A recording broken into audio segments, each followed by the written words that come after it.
আজ শুধু তোমায় নিয়ে লিখব। অন্য সব কিছুর সাথে আজ আমার আগে। জানো, তোমায় আমি প্রথম দেখি যখন আমার ক্লাস 8। তখন তোমার কাছে যাওয়ার থেকে স্কুল পালানোই মজা ছিল বেশি। তারপর সময় কাটে, বছর আসে, স্কুলের দিকে ভেঙচি কেটে কলেজের দিকে চেয়ে বুক টান টান করে যেতাম তোমার কাছে। তোমাকে জানা বোঝাচ্ছে কফি হাউসে বন্ধুদের ঠাট্টার কাছে হার মানতে নাচাবার জেদে অজস্র চারমিনারের ধোঁয়ার মাঝখানে এক দূরত্ব বক্তৃতায় তোমাকে অত্যন্ত দরকার ছিল। একদিন এভাবেই এক দমকা হাওয়ার দাপটে হুঁশ ফিরতেই বুঝতে পারলাম তোমায় আমি ভালোবেসে ফেলেছি। তোমায় নিয়ে স্বপ্ন দেখতাম, মাঝরাতে ঘুমও ভেঙেছে বহুবার।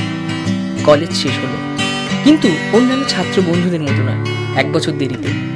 চিনলাম কে বন্ধু কে নয়, তবু তুমি ছিলে আমার সাথে। একদিন সাহস করে তোমার কথা বলে ফেললাম বাবা মায়ের কাছে।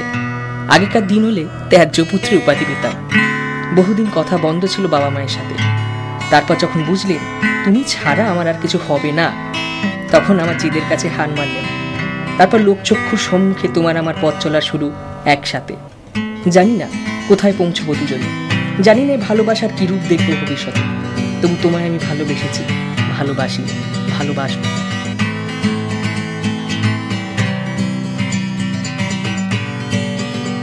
চলচ্চিত্র।